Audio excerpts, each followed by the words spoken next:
Oh, hey, I didn't see you there. Welcome to the Red Chair Reviews. Fred Whitaker, nice to have you. I decided I'm going to do a tier list today because I haven't done one of these yet on the channel, and I want to. And I figured, why not start with something that I love? Why not start with my very favorite band of all time? Right out of the gate. Who is it? Hanson? No. I don't hate Hanson. Faith No More. Yes. Faith No More, yes.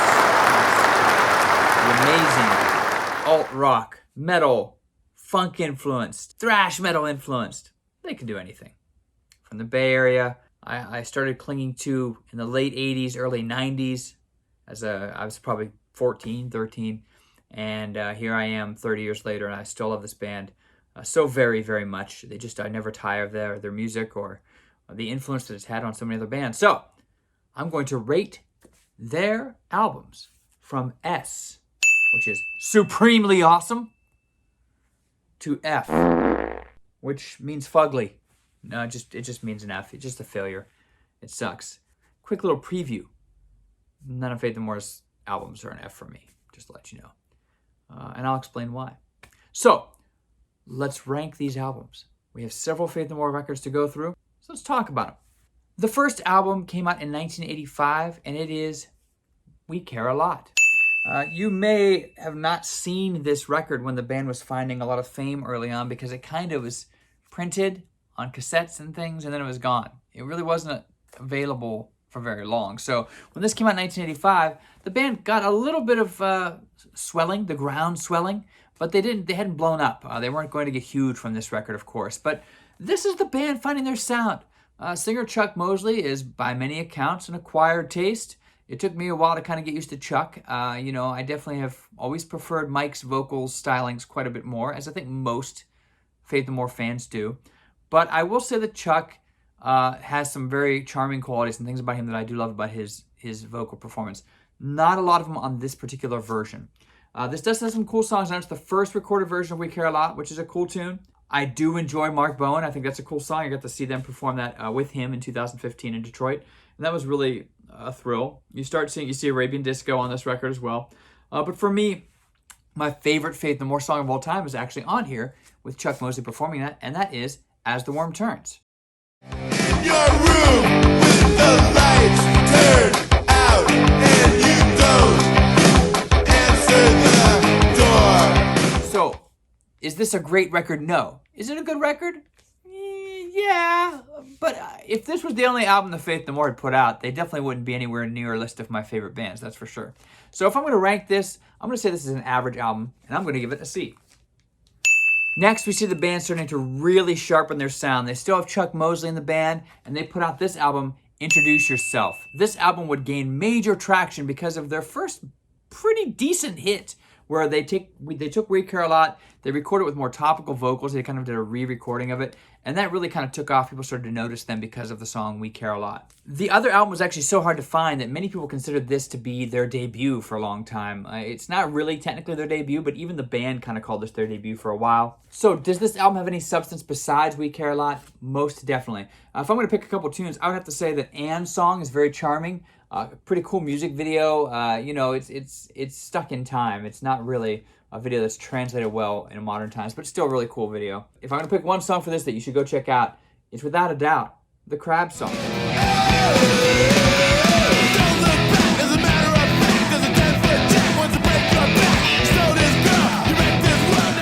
kind of an emotional delivery from Chuck. Kind of tongue-in-cheek, saying something mean to someone you love and then wanting to take it back and it's too late and they're already gone. But it's a really kind of a cool, kind of charming song that I really enjoy. And if I go back to this album, one of the first songs I want to hear is the Crab song. I don't want to give this a C because I don't think this is an average record. But I also don't think it's a B record. I think it still has a lot of growth. The band was still kind of finding their way. And so I'm going to give this a B-. I can't commit, man. B-. Now, the third album. The album where many people think Faith No More started and where some people think they stopped, which is kind of tragic. The Real Thing. This is a huge debut for the band on MTV. They get huge numbers because they have their biggest hit, which is Epic. It's kind of a rap rock crossover. It's unfortunate because this song was so popular so quickly that this band often gets lumped together in like one-hit wonder compilations and things like that. Like VH1 did a one-hit wonders thing before, and this band was like number 60 on the one-hit wonders. I'm like, oh, what?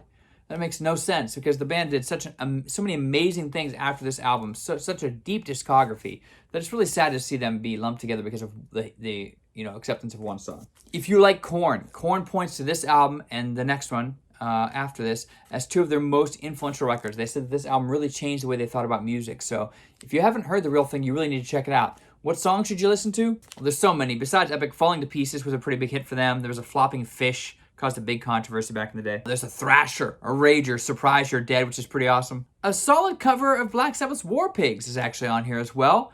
And I don't like when people cover Black Sabbath. I feel like you should leave Black Sabbath alone. But Faith No More, they get away with it. War Pigs is an excellent version, and even Black Sabbath has said that themselves. Actually, there's a song on here that's my favorite song on this album. It's probably Underwater Love. Not really well known, but a great track.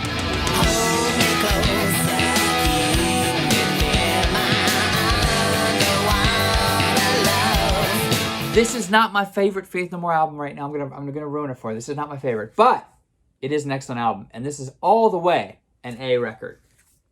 Oh, here we go, Daddy. It's the big one. It's the big one. Is that enough? Is that enough build for you? Angel Dust, Faith No More. This album came out in 1992, and it blew my mind. It blew my mind. There's just so many great aspects of this record. I can't find a track that I could tell you that you shouldn't listen to. Some people might say RV's kind of weird, but I even love the weird charmingness of that track. It's kind of a spoken word country music. It's great. What are you gonna tell me if I was getting stupider? This was kind of a sound that was much more intense, experimental, quirky, some would say. Many people said that the guitar player, Jim Martin, this was his last album with them, was unhappy with the direction of the band, but the band really didn't care too much. They were going in this new direction. They were unstoppable at this point. The first track released was Midlife Crisis, which was cool, very rhythmic. One of my favorite drummers in the world, Mike Borden, really shows off his skills on this album. The lyrics, Patton supposedly was stuck with some of the lyrics. He was actually like going and buying like fortune cookies and just opening fortune cookies for some lyrics and just putting them into that. And you can hear some of that on Land of Sunshine. But don't miss out on hearing this album. If you've never heard this record, you should listen to it right now. It really is a mind-bending album. It's been almost 30 years. This record still sounds brand new. Everything's Ruined is the track. Everything's Ruined is my favorite song on this album. I think it's great. The music video looks like it was made by like somebody, like a fifth grader and his aunt in their garage. This album is without a doubt one of the finest albums I've ever heard. And this is a supremely awesome record. This is getting the S for sure. The next record is an album that I enjoy quite a bit. In fact, I might have it tattooed on myself. Either way, not the lyrics and everything, just the album cover. This is nice. But either way, this is an amazing record. King for a Day, Fool for a Lifetime. The first record without longtime guitar player Jim Martin. The band had kind of had a breakdown with him, and he was gone. I actually got an opportunity to talk to Mike Borden before I saw them in 2015. I got to talk with him. My wife and my friend Dave and I all got to like sit down and not sit down, but stand there and talk to him for like 10 or 15 minutes. And he really went into detail just because Jim Martin, something my friend had, brought Jim Martin up. And it was just an amazing discussion, hearing him talk about, why he wasn't in the band and what happened between them. And it really opened my eyes. There's a lot of Faith No More fans that demand that once they lost Jim Martin, they lost their feeling. They lost their... I strongly disagree. And there were some reasons why it had to happen, and I will never talk about those. But either way, I think that it's really an amazing record. Even without Jim Martin, you can't go wrong with this. There's so many styles. There's horns. There's more funk elements. There's some jazz elements in this album. The only track that doesn't really hit for me is Star AD. I never loved that song. It's not the style. It's just there's not much catchy about it for me. But everything else is great. Dig in the Grave, Ricochet. These are all tracks that were released as singles, and they are still great to this day. No Roddy Bottum for this album being recorded either. The keyboard player. I think there was a couple of tragedies in his life that kind of took him away from the process. And the band was at odds with each other as well, so that didn't make this easy. And if I'm going to pick one track that maybe a lot of people don't pay attention to from this album that you should check out, I'm going to go with What a Day. I think that's a great track, and it's just a driving song that's really enjoyable.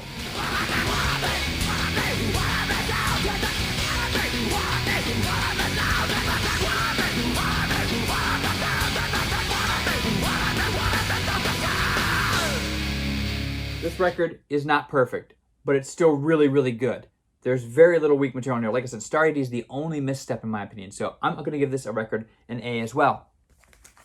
Next, we have the not so aptly titled, but I think tongue-in-cheek titled Album of the Year by Faith No More. This came out in 1997. I was supposed to go see them on tour here, and I did not. And I regretted that for a long, long time because this would be their last album for many, many years. This album is very interesting.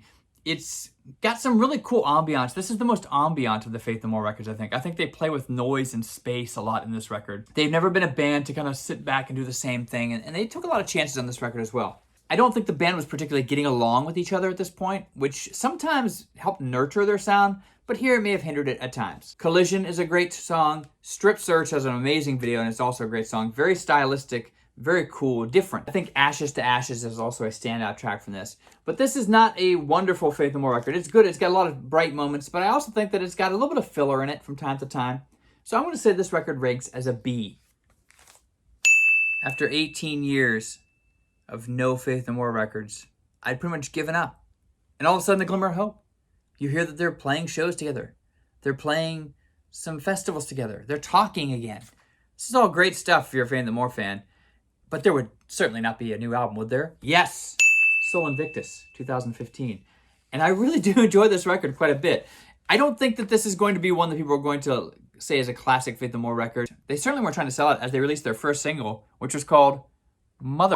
Heady, but with just a touch of mellow smoothness. Chances are that's the first single you're releasing. You're not really trying to push a lot of album units, are you? Superhero is a cool song. Cone of Shame is also a great song. But the two songs for me that stand out on this album are Separation Anxiety, which I think just really has this wonderful, delicious paranoia that Mike Patton delivers so succinctly.